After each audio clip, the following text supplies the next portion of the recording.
Good morning student. आज हम BEd second year में फर्स्ट पेपर ज्ञान तथा पाठ्यचर्या के अंतर्गत आज का हमारा टॉपिक है शिक्षण के यांत्रिक दृश्य साधन। पूर्व की कक्षा में हमने यही टॉपिक पढ़ा था, जिसके अंतर्गत मैंने आपको पढ़ाया था कि जो दृश्य साधन है तो शिक्षण अधिगम की जो प्रक्रिया है उसके अंतर्गत हम देखें तो पाठ्य पुस्तक के अलावा हम जो पठ होते हैं उनको बहुत महत्व देते हैं, क्योंकि वह एक सुविधाजनक है जहां पर हम पठ के माध्यम से छात्रों को शिक्षण कार्य करवा सकते हैं। उसके अंतर्गत मैंने आपको बताया था कि जो पठ होते हैं वह 3 प्रकार के होते हैं, जिसमें खड़िया पठ पढ़ाया था, सेकंड था नर्मदा पठ और तीसरा था चुंबकीय पठ। जिसके अंतर्गत हम जो खड़िया पठ था उसके बारे में हम पढ़ चुके थे कि जो खड़िया पठ है उसको श्याम पठ भी कहा जाता है। उसके अंदर क्या क्या चित्र हम क्या क्या मानचित्र बना सकते हैं और किस प्रकार हम छात्रों को अध्ययन शिक्षण कार्य करवा सकते हैं। और उसके अंतर्गत मैंने आपको पढ़ाया था कि हमें उसका उपयोग करते टाइम हमें उनमें किन किन बातों का ध्यान रखना चाहिए, वो भी मैं आपको पढ़ा चुकी थी। आज हम जो सेकंड जो पठ पढ़ रहे हैं वह है नर्मदा पठ।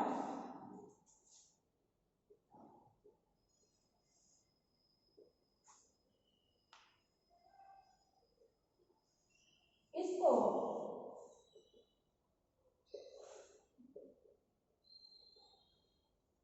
फ्लैट कॉल भी कहा जाता है।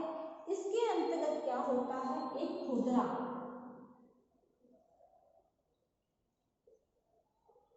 कपड़ा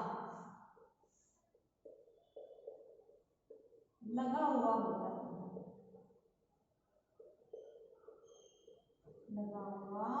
होता है। एक लकड़ी के तख्ते पर जो खुदरा कपड़ा होता है वह लगा हुआ होता है। इस पट पर जो अध्यापक होता है वह गद्दे या पट पे कपड़ों की बनी जो आकृतियां होती हैं, जो आकृतियां या कहें हम चित्र आकृतियां या हम कहें चित्र आदि को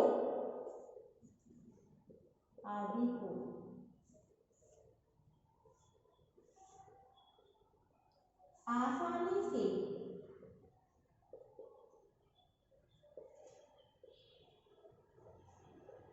चिपका देते हैं।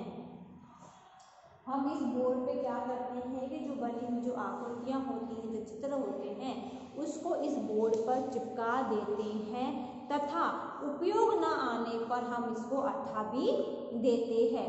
जो नर्मदा जो पठ है उसका उपयोग हम भाषा शिक्षण के समय इन बातों के लिए किया जाता है। किन के लिए करते हैं हम? शब्द भेद के लिए। हम इसका उपयोग कहाँ करते हैं? शब्द भेद, शब्द की उदाहरण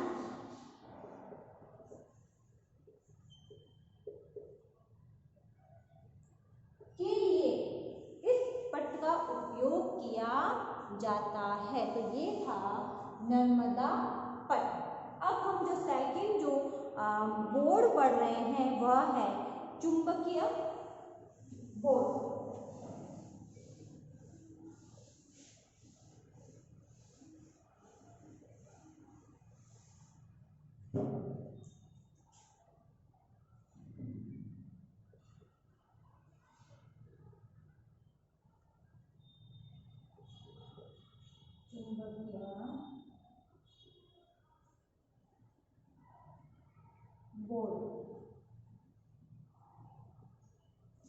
चुंबकीय बोर्ड के अंतर्गत हम देखते हैं कि यह लोहे तथा 3 प्लेट को चुंबकीय कर बनाया जाता है। कैसे बनाते हैं इसे? लोहे व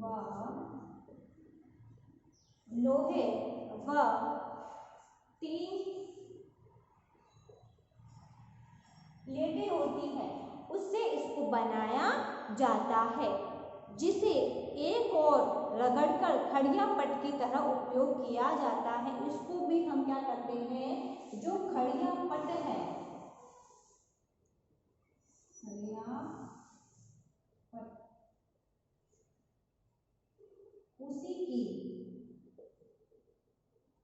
तरह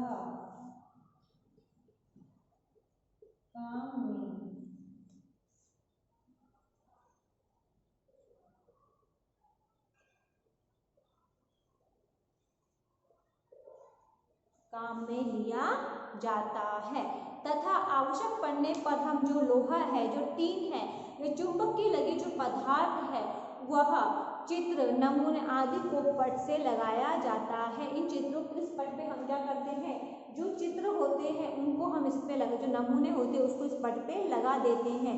इस पट का विशेष जो उपयोग है वह जो आकृतियाँ होती है कौन सी है, ट्रैफिक नियंत्रण, कार्य अध्ययन और हम कहें कहानी वार्तालाप आदि की विभिन्न स्थितियों को दिखाने के लिए हम इसका उपयोग कर सकते हैं। तो ये था चुंबकीय बोर्ड। चुंबकीय बोर्ड का उपयोग हम कहाँ कर सकते हैं। अब हम इसके अंतर्गत जो पहला पॉइंट है वह देखते हैं।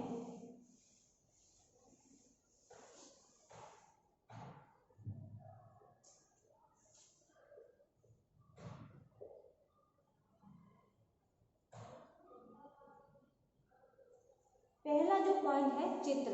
अब हम देखते हैं कि शिक्षण अधिगम के क्षेत्र में जो वास्तविक पदार्थ है, वस्तुएं हैं या उनकी प्रतिमूर्ति है या नमूने हैं, वह प्रभावशाली दृश्य उपकरण शैक्षिक सामग्री है।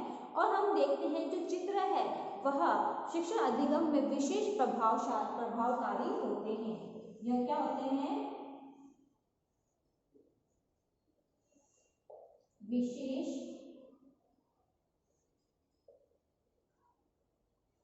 प्रभावकारी होते हैं, क्योंकि हम छात्रों को इन चित्रों के माध्यम से ही हम छात्रों को शिक्षण कार्य करवाते हैं, जो कि छात्रों को शिक्षण कार्य चित्रों के माध्यम से रुचि का लगने लग जाता है। चित्र में अनेक प्रकार के अनेक रूप होते हैं। जैसे अब क्या है, चित्र के भी रूप है, और रूप कौन कौन से हैं, रेखा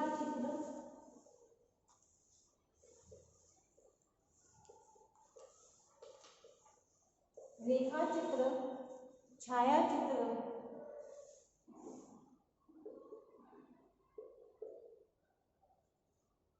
मानचित्र,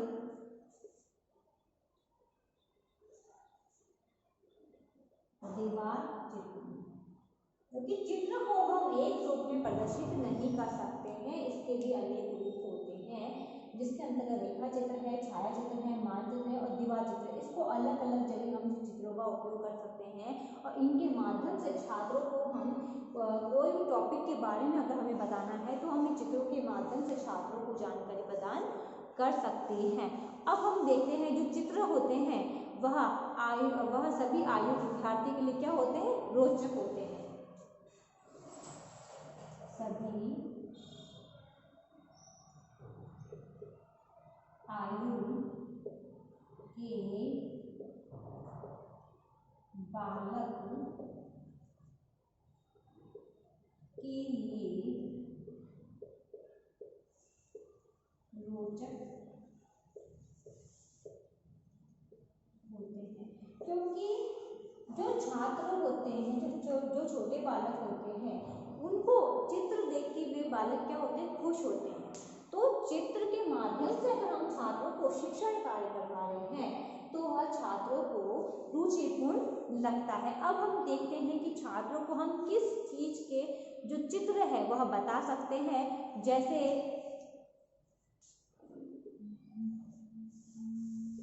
दुर्ग किला, जैसे हम छात्रों को दुर्ग किला,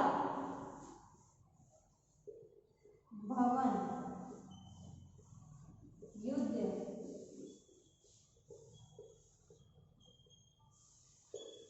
भवन, दुर्ग, सिक्के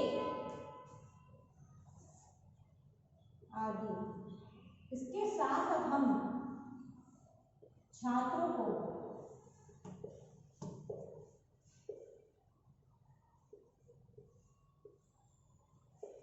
प्राकृतिक प्राकृतिक हम छात्रों को दृश्य या हम कहें जो वैज्ञानिक यंत्र है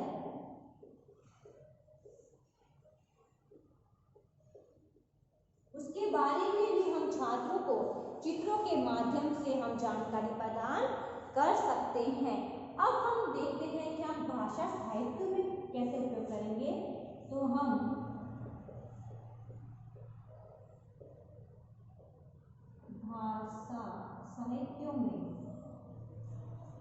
भाषा साहित्य में हम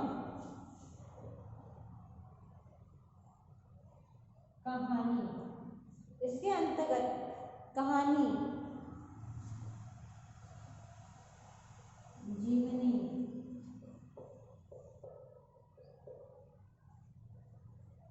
जीवनी जो वार्तालाप होते हैं, निबंध होते हैं, वार्तालाप जो निबंध होते हैं आदि को चित्र के द्वारा हम छात्रों को शिक्षण कार्य करवा सकते हैं। इसके अंतर्गत हम देखते हैं कि पाठ्य पुस्तक के अंतर्गत जो चित्र होते हैं वह बहुत ही रंगों से प्रदर्शित किए जाते हैं। या हम कहें जो पत्र पत्रिकाएं हैं या बाजार में भी बड़ी आसानी से उपलब्ध हो जाते हैं। तो चित्र के प्रयोग के समय हम किन किन बातों का हमें ध्यान रखना चाहिए वो भी हम देखते हैं। सबसे पहले हम देखते हैं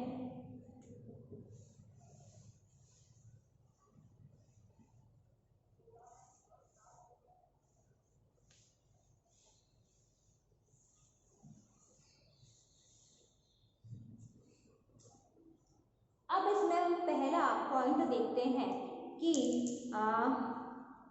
कक्षा में छात्रों के आकार के अनुरूप कक्षा में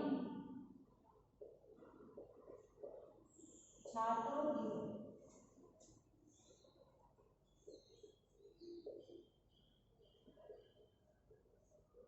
आकार के अनुरूप जो कक्षा में जो छात्र है, कक्षा में जो छात्र है उनकी आयु के अनुरूप होने चाहिए और जो चित्र है वह क्या होने चाहिए, आकर्षक होने चाहिए। अगर चित्र आकर्षक होंगे तो छात्र उस चित्र को देखने के लिए उनके मन में रुचि उत्पन्न होती है और चित्र को देखकर वह खुश होने लग जाते हैं। इसके अंतर्गत हम देखते हैं कि ऐसे चित्रों को प्रमुखता दी जानी चाहिए जो छात्र को ज्ञात या हम कहें नवीन अनुभव प्राप्त कर सके, वह हमें छात्रों को बताने चाहिए। यानी नवीन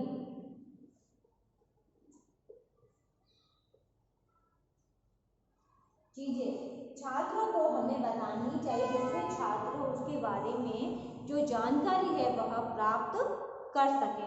अब हमने देखा था चित्र, अब इसके अंतर्गत हम पॉइंट देखते हैं रेखा चित्र या डायग्राम।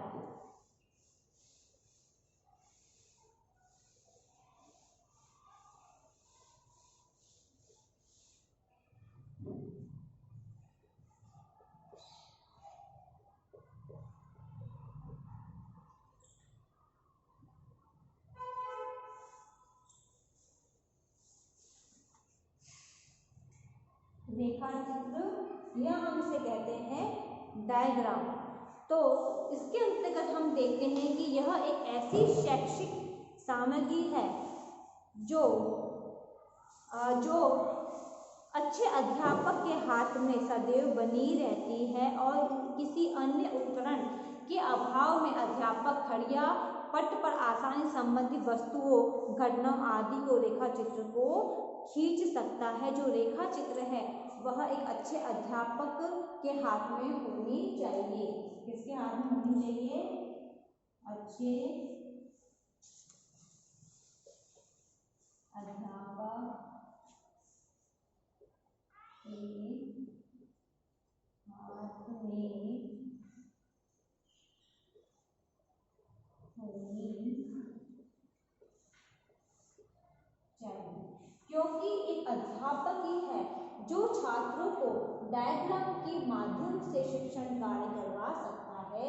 इसलिए एक अध्यापक को डायग्राम बनाना आना चाहिए, जिससे वह डायग्राम के माध्यम से छात्रों को अच्छे से एक्सप्लेन कर सकता है। इसके अंतर्गत हम देखते हैं कि जो अध्यापक होता है वह खड़िया पट पर भी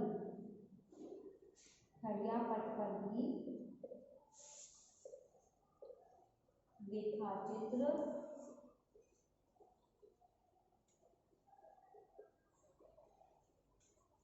बना सकता है, क्योंकि अध्यापक को जो शामपट होता है उस पर भी रेखा चित्र बनाना आना चाहिए, जिससे अध्यापक छात्रों को अच्छे से शिक्षण कार्य करवा सके। क्योंकि एक अध्यापक को अगर शामपट का यूज करना नहीं आता है तो अध्यापक अपने शिक्षण कार्य को प्रभावशाली नहीं बना सकता। अब इसके अंतर्गत हम जो नेक्स्ट चित्र पढ़ रहे हैं वह है छाया चित्र।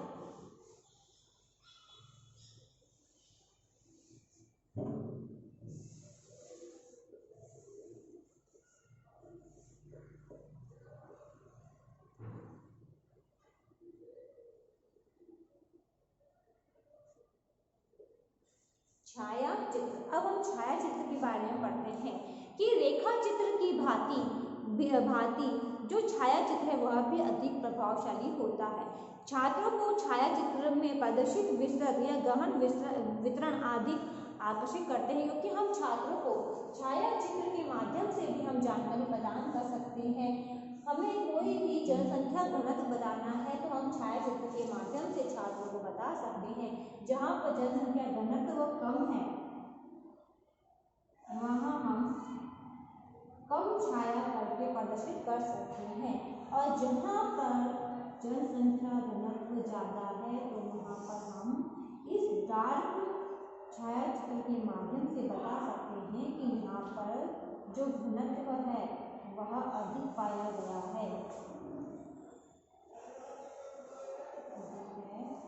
यहाँ क्या है, घनत्व कम है। तो किसके माध्यम से बताते हैं हम? छाया चित्र के माध्यम से बताते हैं।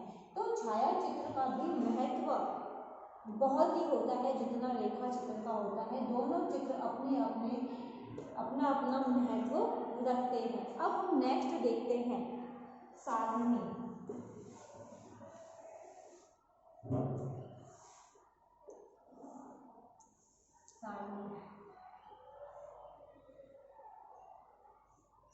सारणी के अंतर्गत हम देखते हैं कि सारणी का उपयोग हम व्याकरण के विविध जो पक्ष है जैसे शब्द भेद, उपसर्ग प्रत्यय,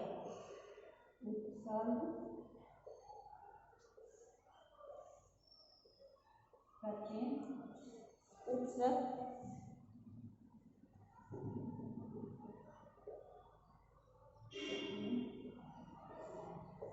शब्द भेद, इसके अंतर्गत हम देखते हैं कि हम शब्द भेद, उपसर्ग प्रत्यय, काल भेद,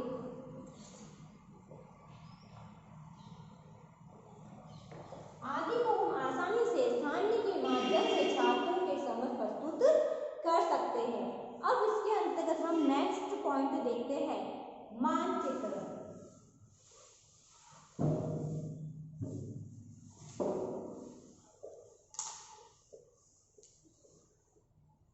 मानचित्र।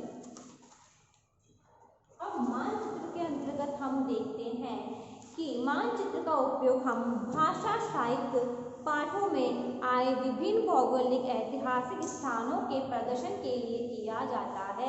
अब हम मानचित्र का उपयोग कहाँ करते हैं? जो भौगोलिक चीज़ें होती हैं उनको दर्शाने के लिए हम मानचित्र का उपयोग करते हैं, और मानचित्र के उपयोग से हम छात्रों को संपूर्ण जानकारी किसी भी चीज़ के बारे में आसानी से हम दे सकते हैं।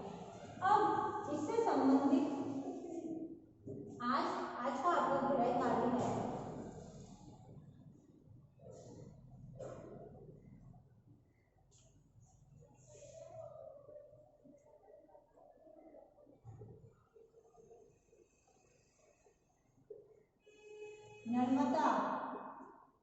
नर्मदा पट व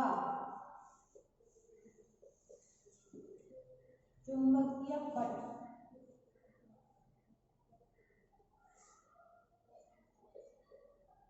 को